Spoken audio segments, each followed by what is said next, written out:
الحمد لله الذي خضعت له رقاب الجبابرة صغرا وأحاط بحوادث الدنيا والآخرة خضرا وجعل لكل ما ذرأ من خليقته قدرا وأسبل على الكافة من رعيته سترا أحمده على نعمائه شكرا وأسلم لقضائه صبرا وأشهد أن لا إله إلا الله وحده لا شريك له شهادة أعدها لقائه ذخرا وأستمدها على أعدائه نصرا وأشهد أن محمدا عبده ورسوله أرسله إلى البرية عذرا ونذرا ونزل عليه بأمره ونهيه ذكرا فدعا إلى الله تعالى سرا وجهرا ونشر رحمته على العالمين نشرا حتى صار قل الإيمان كثرا وعاد الليل البهتان فجرا ودخل الناس في دين الله طوعا وقصرا صلى الله على سيدنا محمد وعلى آله وعلى صحابته وأعظم لهم أجرا. أما بعد، أيها المسلمون الكرام، أوصيكم ونفسي بتقوى الله عز وجل. يقول الله سبحانه وتعالى في القرآن المجيد بعد أعوذ بالله من الشيطان الرجيم: إن للمتقين مفازا حدائق أعنابا وكواعب أترابا وكأسا دهاقا لا يسمعون فيها لغوا ولا كذابا. Ndugu zangu Waislamu, baada ya kumshukuru Allah subhanahu wa ta'ala kwa uchache na kumtakia rehema mtume wetu Muhammad sallallahu alayhi wasallam kwa uchache, hii ni shukrani kubwa mno ndugu zangu Waislamu, ambayo inafaa Allah ashukuriwe, na kwamba tumekuwa na uwezo, tumekuwa na nguvu za kujinyanyua kutoka kwenye majumba yetu tukaja kwenye nyumba ya Allah subhanahu wa ta'ala. Na vilevile lazima tumtakie rehema mtume sallallahu alayhi wasallam, kwani yeye ni ambaye kwamba ametujalia mimi na wewe tukaweza kujua Allah ni nani na tukajua mtume Muhammad ni nani. Kwa imani hiyo ikaweza kutukusanya sehemu kama hii. Ndugu zangu Waislamu, Mwenyezi Mungu subhanahu wa ta'ala ametuumba na kutuleta kwenye ulimwengu, lengo si lingine bali ni sisi tuweze kumwabudu Allah subhanahu wa ta'ala. Na ibada hizi ambazo tumeletewa sisi, wakati Allah subhanahu wa ta'ala anataka kumuumba mwanadamu, malaika wa Allah walitoa maneno kwa Allah subhanahu wa ta'ala ili Mwenyezi Mungu asitishe uumbaji wa mwanadamu. Malaika waliweza kumwambia Allah maneno ambayo ya kwamba sisi tunapoabudu wewe wataka kuleta kiumbe ambacho kwamba kitakuwa kinakuasi wewe katika ulimwengu. Lakini Mwenyezi Mungu subhanahu wa ta'ala, kwa sababu yeye ndiye mkubwa ambaye kwamba ndiye aliwaumba malaika, aliwaambia malaika, inni a'lamu ma la ta'lamun.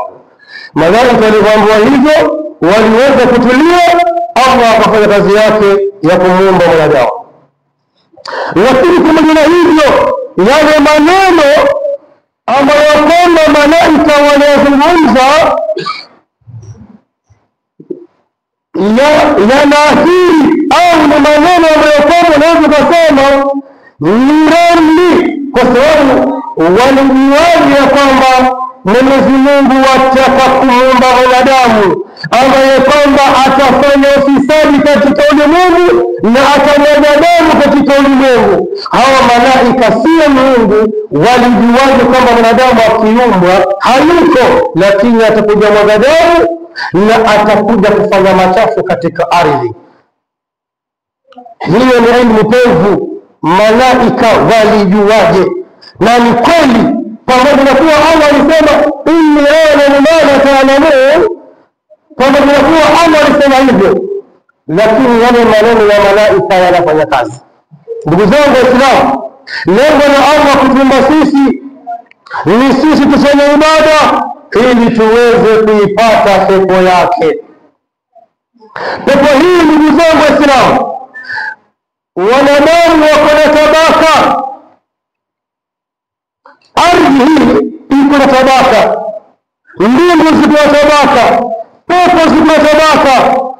Yote haya yameletwa ili kutuonyesha sisi ukubwa wa Allah subhanahu wa ta'ala.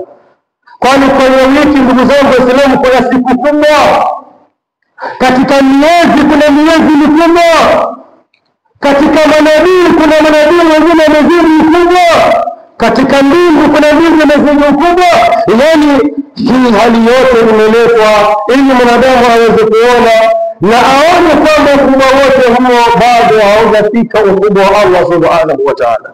Sasa Allah anasema yule ambaye kwamba atazifuata ibada zangu na atazifuata sheria zangu, huyo atakuwa ni mcha wa Allah subhanahu wa ta'ala. Ndipo Bwana akasema inna lilmuttaqina mafaza, hakika ya wale ambao kwamba watazifuata amri za Allah, lile ambalo kwamba limekatazwa na Allah wakawa wanakatazika, na lile ambalo kwamba wameamrishwa na Allah wakawa wanaamrishika, yani wanatekeleza yale walioamrishwa. Wenye msimamo huu Allah anasema hao ndiyo muttaqin. Na wakiwa na tabia hiyo ya kuzifuata amri za mtume na za Allah, Allah anasema inna lilmuttaqina mafaza, hakika wale wenye kumcha Allah katika ulimwengu huu mbele ya Allah subhanahu wa ta'ala watapewa zawadi za kwamba wamefaulu. Ndugu zangu Waislamu, Mwenyezi Mungu aweze kuzikubali dua zetu na Allah aweze kuzikubali ibada zetu, kwa sababu hizo pepo nazo kuna viwango vya juu na viwango vya chini. Leo tutaelezea ile pepo ya kiwango cha chini, kila mmoja atatamani apate hata kama ni hicho kiwango cha chini. Na ndugu zangu Waislamu, Mwenyezi Mungu katika ulimwengu kuna baadhi ya matamshi yanayoleta tunayatumia ulimwenguni, na tukienda akhera matumizi hayo, maneno hayo tutaenda tukakutana nayo. Vile vile ndugu zangu Waislamu, kuna vitendo ambavyo kama tuna vitendo ulimwenguni, lakini vile vile Allah pia ametuwekea vitendo hivyo, tutaenda tukavitende mbele yake akhera. Ndugu zangu Waislamu, tujue ya kwamba vile vile kuna matunda ambayo kwamba yako katika ulimwengu, na matunda hayo hapo ulimwenguni imeletwa kama mfano, lakini mbele ya Allah subhanahu wa ta'ala tutakutana nayo kama sisi tutakuwa watu wa kumcha Allah subhanahu wa ta'ala. Allah subhanahu wa ta'ala asema wale ambao kama watakuwa wanamcha Allah subhanahu wa ta'ala, wale ambao watakuwa wanafuata amri za mtume na Mola wetu, hadaiqa wa anaba, watapewa zawadi ya mabustani ya kifahari na mizabibu ya peponi. Hapo tumeona kwamba watu ambao kwamba mabustani mazuri ya kifahari katika ulimwengu, lakini hayashindi hadaika, mabustani ya peponi. Waanaba, na ulimwenguni kunapatikana mizabibu, lakini vile vile kuna zabibu maalum ambazo kwamba zabibu hizo zimewekewa wale ambao kwamba wanamcha Allah subhanahu wa ta'ala.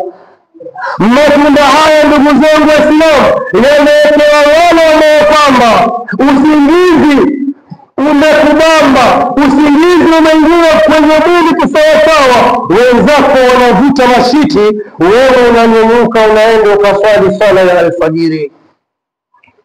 Maandalizi haya yameandaliwa wale ambao kwamba wenzetu tunawaona wanakula wakati wa Ramadhani. Sisi tunajizuia, kujizuia huko ni kwa ajili ya Allah subhanahu wa ta'ala. Mambo mazuri haya yamepatiwa wale ambao kwamba wako na wake zao wa halali katika ulimwengu, lakini kuna sheria ya kufunga ikija hiyo, si ruhusa kumwingilia mkeo mchana. Yani hii hali hii au ibada kama hizi ndizo ambazo kama zitatupatia maandalizi kama haya. Vile vile wakawaiba atiraba, na Mwenyezi Mungu vile vile atatupatia wanawake peponi. Mwenyezi Mungu subhanahu wa ta'ala, tunaona kwamba katika ulimwengu tuko na wake zetu, lakini Allah subhanahu wa ta'ala vile vile wakawaiba atiraba, ametuwekea wanawake peponi. Na wanawake hawa watarejeshwa katika hali ya usichana, na kama ni wanaume watarejeshwa katika hali ya ubarobaro. Na yule mwanamke ambaye kwamba atakuwa anamcha Allah subhanahu wa ta'ala na mume wake anamcha Allah subhanahu wa ta'ala, hadithi ya Mtume sallallahu alayhi wasallam inatuambia watakwenda wakakutanishwe akhira. Mwanamke anageuzwa anakuwa huru na aini. Kwa hiyo mwanamke kama ni mcha Mungu ataenda akapate mcha Mungu mbele ya Allah subhanahu wa ta'ala, na kile kitendo ambacho kwamba walikuwa wakikifanya ulimwenguni vile vile wataenda wakakifanya akhira. Ndugu zangu Waislamu, Mwenyezi Mungu ametupenda sana, na Allah subhanahu wa ta'ala hataki sisi tuingie motoni, kwani hii pepo aliiumba kwa ajili yetu sisi Waislamu. Siku moja Mtume sallallahu alayhi wasallam aliwaambia masahaba zake, kullukum tadkhuluna aljanna, nyote mtaingia peponi, illa man aba, isipokuwa yule ambaye kwamba ataikataa pepo mwenyewe. Mtume anawaambia masahaba, na wakati kama anawaambia masahaba ndivyo anavyotuambia sisi, ya kwamba nyote mtaingia peponi, kila mmoja ataingia peponi. Mtume anasema kila mmoja ataingia peponi illa man aba, isipokuwa yule ambaye mwenyewe ataikataa pepo. Masahaba wakamuuliza Mtume, na ni nani yule ambaye kwamba ataikataa pepo? Akasema man ataani, yule ambaye kwamba atazifuata sheria zangu mimi Mtume, faqad ataa Allah, amefuata amri za Mwenyezi Mungu, dakhala aljanna, ataingia peponi. Man ataani dakhala aljanna, yule ambaye kwamba atazifuata amri zangu ataingia peponi, hiyo haina shaka. Waman yasani, Mtume anasema na yule ambaye kwamba ataenda kinyume na amri zangu, faqad aba, basi huyu tayari amekataa pepo. Kwa hiyo ndugu zangu Waislamu, ni mimi na wewe tuweze kuangalia kwamba je, vitendo vyetu zinaambatana na alivyoamrisha Allah subhanahu wa ta'ala, kwa sababu peponi kutakuwa na wanawake na wataregeshwa hilimu, watakuwa rika moja, wanaume na wanawake wataregeshwa kwenye ujana. Kwa nini warejeshwa kwenye ujana? Kwa sababu ujana ndio ambao kwamba unafanya shughuli kisawasawa kuliko uzee. Allah subhanahu wa ta'ala amepanga namna hiyo. Na yule ambaye kwamba mwanamume ambaye kwamba atapata pepo ya chini kabisa, hadithi ya Mtume sallallahu alayhi wasallam inatuambia mwanaume huyo atakuwa na wanawake 40. Yaani tukiingia peponi, Allah tujalie hapo ulimwenguni tumeruhusiwa wanawake 4. Sasa ukiangalia hiyo 4, ujue kama Mwenyezi Mungu ni mkubwa. Tukiingia peponi anaongeza 0. Mwenye pepo ya chini kabisa atakuwa na wanawake 40. Yaani peponi itakuwa ni starehe moja kwa moja, na ametuletea sisi wanawake ambao kwamba ametuumba kwa ajili ya hiyo pepo. Kwa hiyo tukizifuata amri za Mtume sallallahu alaihi wasallam tutaipata pepo hii. Allah subhanahu wa ta'ala sema wa ka'asan dihaqa, peponi kutakuwa na vinywaji mbalimbali. Peponi kutakuwa na vinywaji mbalimbali, vinywaji ambavyo kwamba viko na neema ambazo kwamba zingine katika ulimwengu zinapatikana. Kwani tunaona kwamba akhera kutakuwa na mito ya asali, na ulimwenguni pia tumeletewa asali. Kwa wale wazee ambao kwamba wanajua, leo watakuelezea faida ya asali. Hapo ulimwenguni tu tutapata faida za asali zaidi ya 50. Na tunaona kwenye pepo kuna mito ya maziwa. Wallahi kwa wale ambao kwamba wanajua faida za maziwa, ni faida zaidi ya 50. Yaani hapo ulimwenguni tu maziwa, asali. Lakini tukienda akhera tutaenda tutapata vinywaji kama hivyo. Inshallah Mwenyezi Mungu atujalie mimi na wewe tuweze kuvipata vinywaji hivi. Na ikiwa baba yangu wewe ni mcha Mungu, lakini mama yako mkeo si mcha Mungu, mkeo ambaye kwamba unanunulia chakula, wanunulia nguo, hana ucha Mungu, tabia zake anazozifanya ziko kinyume na Mtume sallallahu alaihi wasallam, basi kuna uwezekano baba ukaingia peponi ukapewa wanawake wengine 40 kwenye wanawake 40 kama mkeo hayuko.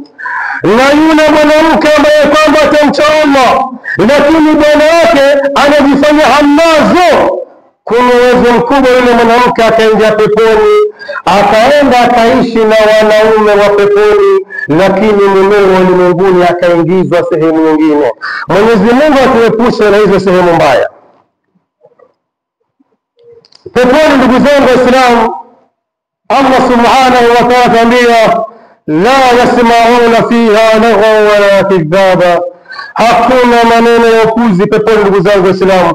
Hakuna maneno ya kusengenya, hakuna maneno ya kejeli, wala hakuna maneno ya uongo. Yani kule peponi ni starehe moja kwa moja. Lakini ndugu zangu Waislamu, tunaweza tukafanya ibada zetu, lazima tuambiane ukweli, lakini ibada zetu ikawa kuna baadhi ya mambo tunayafanya ikawa ni sababu ya sisi kuikosa pepo yake. Tunaweza tukawa sisi tunafunga, tunaswali sala 5, yani tunafanya mema, lakini ikawa kuna vitendo labda hatujui, lakini vitendo hivyo vikawa vinafuta yale mema ambayo kwamba sisi tunayafanya. Na hakuna ambaye kwamba inataka ingie motoni, kila mmoja anataka aingie peponi. Sasa yale ambayo kwamba tunayatenda ulimwenguni, kullu nafsin bima kasabat rahina, kila nafsi yale ambayo kwamba anayatenda anajiwekea mwenyewe. Lazima hili tulijue. Ikiwa wewe utatenda mema, umtendee baba yako, umtendee mwanao, unajitendea mwenyewe. Na ikiwa umetenda uovu, umtendee mtu kwa sababu kuna maovu ambayo kwamba mtu anaweza kuyatenda hali ya kuwa watu hawajui, na kuna mema ambayo kwamba tunaweza tukayatenda na ikawa watu wengine hawajui. Yani unaweza ukatenda kheri ikawa ni siri yako na Allah, na unaweza ukatenda machafu ikawa ni siri yako na Allah. Sasa ndugu zangu Waislamu, tujitahidini sana kutenda mema ambayo kwamba yatakabaliwa na Allah subhanahu wa ta'ala. Mambo ambayo kwamba yanaweza yakazuia mambo yetu, kuna mwanachuoni anaitwa Uthman bin Hassan bin Ahmad al-Shakir. Mwanachuoni huyu ametoa mambo 11 ambayo kwamba mambo 11 hayo ni mimi na wewe tujitenge nayo, yanavunja sana ibada zetu, inakuwa sababu ya sisi tusiipate pepo. Hizi aya ambazo kwamba nimezisoma hapa ni aya fupi mno, lakini aya hizi ndugu zangu Waislamu ziko na ndugu zake warefu kwenye Qur'an. Leo tuchukua aya hii alafu tuchukua aya nyingine ndefu, muda tutumaliza.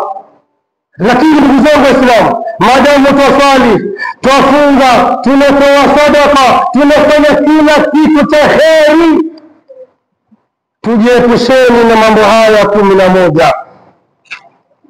Na nikisema tujiepusheni ndugu zangu Waislamu, kwanza kabisa ni mimi ninayezungumza, Mungu anipatie kabuli ya kujiepusha nayo.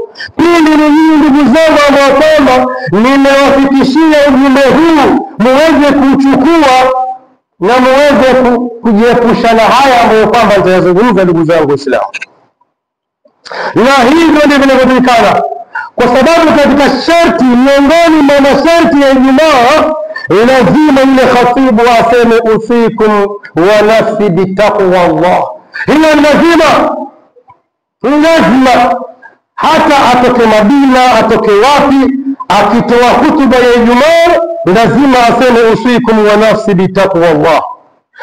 Akisahau kusema neno hili, Ijumaa itakuwa na mapungufu, kwa sababu sio kwamba yule anayetoa mawaidha ameondoka sana sasa anaambia wenzake. La, hakuna ambaye kwamba hafanyi makosa. Mtume sallallahu alaihi wasallam alisema nyote, kullukum takhtauna, nyote mnafanya madhambi. Wanadamu wanafanya madhambi usiku na mchana, lakini Mtume akasema kuna wale ambao kama wanafanya madhambi lakini ni bora mbele ya Allah subhanahu wa ta'ala. Kina nani hao? Wale ambao kama wanafanya madhambi ima kwa bahati mbaya au kwa kushurutishwa, kisha wakatubu kwa Allah subhanahu wa ta'ala. Ndugu zangu Waislamu, mwanachuoni huyu Uthman bin Hassan bin Ahmad al-Shakir anasema amma alama shakawa 11, alama za mtu kujikuta anaingia motoni ni mambo 11. Yani sisi madamu tunaitaka pepo, tujitahidi sana kujiepusha na haya mambo 11.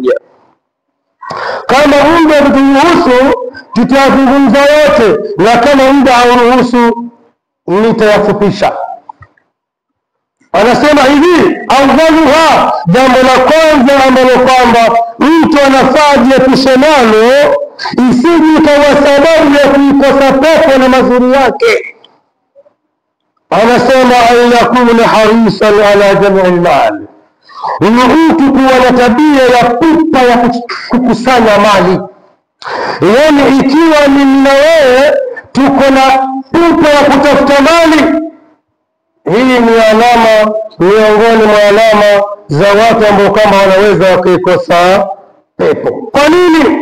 Katika hali ya kutafuta mali, katika hali ya kutafuta pesa, unaweza ukafanya mambo ambayo kwamba hayamridhishi Allah ili upate pesa.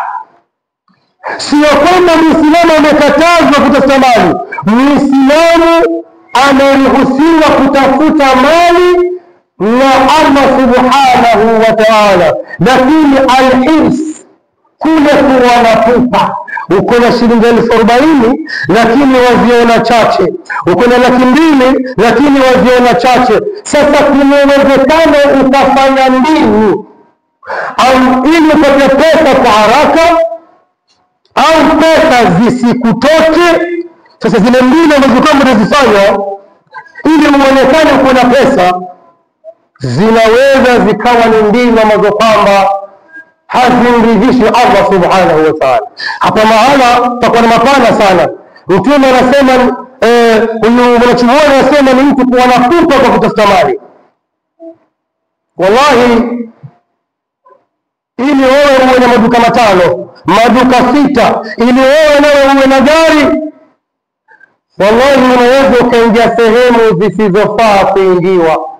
Hasa mwanachuoni huyu anatuambia ili isifikie hapo, ni makosa kabisa kuwa na pupa ya kutafuta mali, kwa sababu kuna uwezekano mkubwa wa kujiingiza kwenye sehemu ambayo kwamba Allah subhanahu wa ta'ala haipendi. Wathania, na jambo la pili ambalo kwamba linaweza likatuzuia tuikose pepo, antakuna hammatuhu fi shahawati waladhati dunia, ni mtu kuishi kufuata matamanio yake. Yani wewe lile ambalo kwamba limepangwa na nafsi, hata kama ni jambo ovu, madamu nafsi imetaka, imekuelekeza kwenye machafu, wewe ukafanya hayo machafu, jambo hili la kufuata, la kuwa na hamu ya kuifuata nafsi, kufuata matamanio yako, hili ni jambo ambalo kwamba linaweza likakukataza pepo mimi na wewe. Wala za dunia, na mtu kuwa na nafsi, yani dunia kuiona tamu. Ndugu zangu Waislamu, kuna kisa mtukufu kielezea hapa cha watu ambao kwamba dunia waliona tamu mpaka wakataka waongezee umri, lakini madamu muda haturuhusu, tunaelezeana tu kwa huku kwetu ndivyo. Ukiwa na hamu ya umri, ukitaka wewe uishi sana, hiyo hamu yako ya kupenda ulimwengu na ulimwengu kwa uona tamu, unaweza ukaenda kwa mtaalamu ukadanganywa, ukapewa kijihirizi, ukaambiwa hirizi hii ukiimeza utaishi umri mrefu. Subhanallah, kwa kule kutaka kuishi sana dunia waiona tamu, jambo hili limeweza limekusababisha ukafanya jambo la kumwasi Allah eti uishi sana. Sasa wewe dunia utaiona tamu, utameza hiyo nzima, utafika miaka 88, utafika miaka 100, lakini ule wa Allah subhanahu wa ta'ala ukifika, tutakuona wewe unaoza tu, utaoza na bado ni mzima waongea nini. Allah subhanahu wa ta'ala amekuweka katika ulimwengu na muda maalumu, na huo muda ukifika hakuna budi ni uondoke. Kwa nini uende kwa wataalamu uweze kupewa kitu eti umri wako uwe mrefu? Tatizo hilo limesababishwa na mtu kutaka kuishi sana katika ulimwengu, kuwa na ladha dunia, kuiona tamu dunia, kuiona tamu, hutaki kufa kabisa. Neno kufa hili hulitaki. Na kuna baadhi ya misikiti, wallahi tushukuruni kwa kwetu, tushukuruni sana kwa kwetu, mwalimu anaweza akasimama hapa akaongea hutuba ya mauti. Kuna baadhi ya misikiti unaambiwa kabisa, ustadhi, ongea mada zote, lakini mada za kifo usizilete hapa. Iko misikiti mama analipa shilingi 50, lakini hotuba yake akiitunga mpaka iangaliwe kwanza na kamati, kwa vile haizungumzi mambo ya kifo ndipo anaruhusiwa. Hili ni kwamba watu hawataki kusikia neno kifo, na maajabu, kama wataka kufa utakufa, na kama utaki kufa wallahi utakufa. Jambo la tatu akasema an yakuna fahisha fi qawli, ni mtu kuwa fahishata fi qawli, mtu kuwa na maneno machafu machafu, wamekithari ghaiba, na kusengenya sana. Yani mtu anaweza kuwa hasengenyi. Kuna uwezekano kama mtu tabia za kusengenya hana kabisa, lakini yuko na tabia za kuongea maneno machafu machafu. Yani neno la kwanza la pili ashakukana, neno la kwanza la pili ashakejeli, mambo kama hayo. Yani kuna baadhi tena na maajabu, kuna wengine ni wazee, imefika kiwango wakionekana wanakuja, basi tayari watu hapa wanacheka, kwa sababu yule mzee anayekuja na mazungumzo yake ni ya kimatusi matusi tu. Wallahi hali hiyo ni vigumu sana kwamba eti umekufa watu wakuzungumzie kheri. Huo ni uongo. Lazima ukifa kama leo, vile vitendo vyako vya matamshi machafu machafu, mara wachekesha watu kwa lugha za matusi, siku ukifa watu watazungumza vivyo hivyo. Huyu bwana amekufa lakini mazungumzo yake alikuwa anapenda kutukana, na mengine pia yatarejelewa hapo mazishini. Hata maneno machafu kama haya ya kutojali hayafai, na yanaweza yakateketeza mema yetu tukaikosa pepo. Wamekithari ni ghaiba, na kusengenya sana. Kusengenya ndugu zangu Islamu kuna choma yale mema ambayo kama tunayafanya, tumetarajia mema hayo yatukutanisha na pepo ya Allah, lakini pepo tuikosa peupe kwa sababu ya hivi vizingiti. Jambo la nne, warabiata an yakuna mutahawunan bisalawati alkhams, ni mtu kuzidharau swala. Ndugu zangu Waislamu, wewe unafanya mema, pengine hiyo swala waiswali, lakini alfajiri waikosa, adhuhuri waswali, alasiri waiacha, yani yapita tu, pengine hata wacheza drafu, na pengine Allah amekupatia taufiki mwadhini unasikia hasa wa alfajiri, lakini kule kuchukua maji, kuoga na kwenda msikitini unaona uzito. Ndugu zangu Waislamu, hali hii ya kudharau swala, yani kuna mtu ambaye kwamba yani kuna tariku sala na kuna mutahawun bisala. Kuna mtu ambaye kwamba hasali kabisa, hiyo ni hukumu nyingine, na kuna mtu mwenye kuzidharau swala kwa vile amelima shambani, anajiangalia ni mchafu, anasema atasali baadaye, hiyo baadaye anasema atasali baadaye.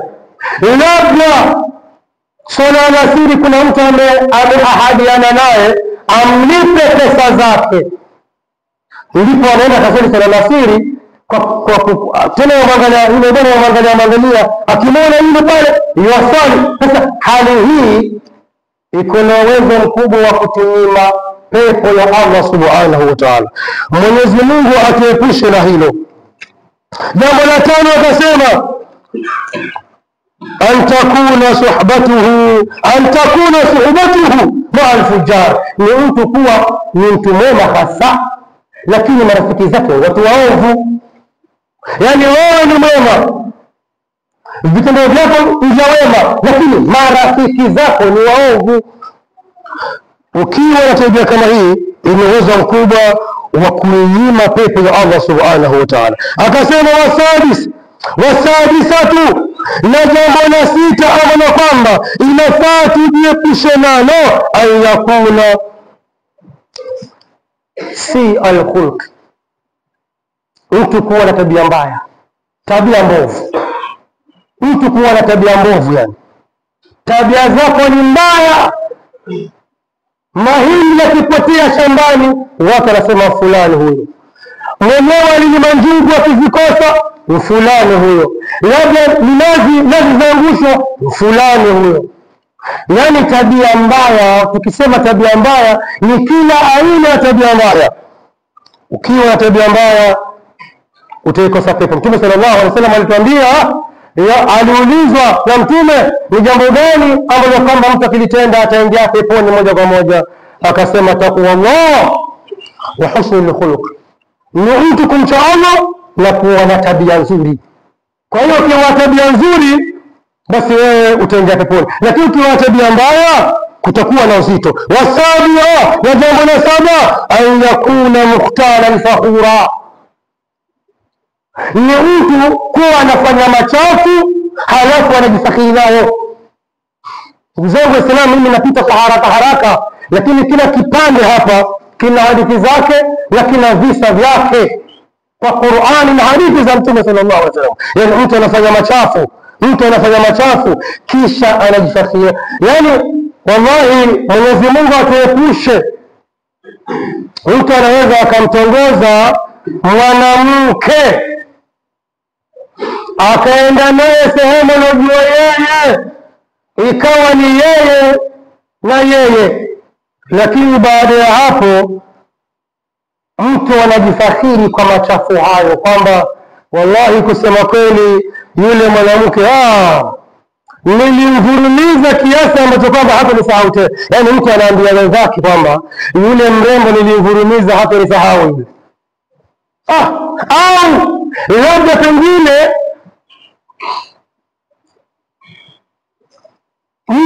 labda pengine kuna ustadhi anafundisha hapa, wakati nzuri mtu akampiga fursa huyo ustadhi.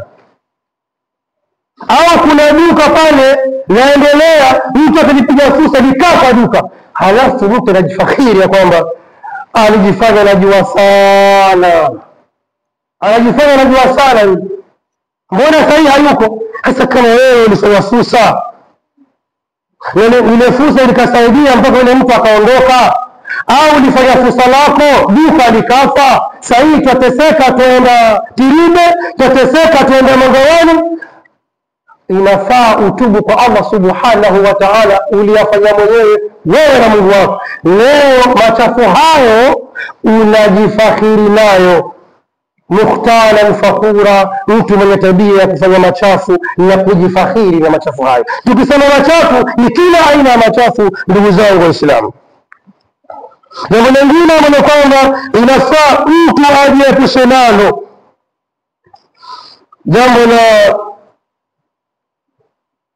jambo la saba anatuambia wanachuoni huyu, jambo la nane anatuambia wanachuoni huyu, an yakuna mani'an lilmanfaati linnas, an yakuna mani'an lilmanfaati linnas, mtu kuwa na tabia ya kuzuia manufaa ya watu. Ndio unafanya ibada, lakini unapigiwa simu kwamba ustadhi, mimi nitaleta tende box 20 msikitini Ramadhani hii. Halafu ustadhi yule anasema kwamba usilete bana tende huko, kuna Waislamu wa haja, au usilete tende, jana tende tumeletewa hapa. Anazuia manufaa kwa watu. Labda mtu amepewa nafasi za watu 5 waende wakaajiriwe, anasema hapo kwetu hakuna mwenye anamaliza form 4, au amepigiwa simu amefahamishwa, ananyamaza nayo. Yani manufaa ambayo kwamba yanafaa watu, mtu anatumia mbinu yazuie, au mwenzake amepata manufaa ya tumia mbinu ya kumuondosha kwenye ile manufaa. Hata kama unafanya ibada zako ndugu yangu, mimi na wewe, inaweza ikawa sababu ya kuikosa pepo ya Allah subhanahu wa ta'ala. Jambo la 9, an yakuna qalila rahma, ni mtu kuwa hana masikitiko kwa waumini. Yani wewe muumini mwenzako amepata tatizo, lakini wewe unafurahika ukiwa na jambo hili. Hata kama unafanya ibada, kama ilishakupata wewe na mimi, Mwenyezi Mungu atusamehe dhambi hilo. Yani mwenzako amepata tatizo, wewe hata huna masikitiko. Kunini ndugu zangu Waislamu, jambo hili ni jambo ambalo kwamba linateketeza pia vile mambo yetu. Na mwisho, an yakuna bakhilan, ni mtu kuwa bakhili. Ubakhili nazungumza hapa ndugu zangu Waislamu ni kila aina ya bakhili. Wewe ni mwalimu wa madrasa, elimu kunayo, lakini utakufundisha wenzako. Wewe uweze kusaidia taa imeungua hapo kunao, lakini hutaki kusaidia. Pata mfereji pale umevunjika pale, yani ubakhili ni kila aina.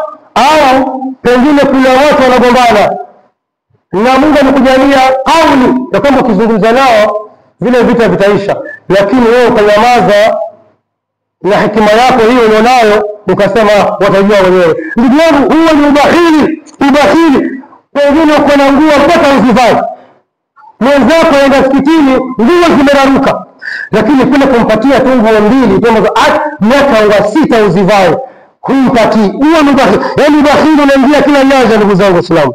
Jambo la mwisho, ndugu zangu Waislamu, an yakuna nasiyan lilmauti, ni mtu kuwa na tabia ya kusahau mauti. Sasa wewe kama utakuwa ni mtu kusahau mauti, basi itakuwa sababu ya kutofanya mema. Kama wewe utakuwa ni mtu wa kufanya, yani wewe unasahau mauti, unajisahaulisha mauti, basi itakuwa wewe ni mtu wa kufanya machafu, kwa sababu yani hata ile siku kama utakufa wakati wowote, saa yoyote, kwa hali yoyote huna, basi hata kumsaidia mwenzako hutoweza. Yani hali yote ya kheri huwezi kuifanya, mtu mwenye kusahau kifo.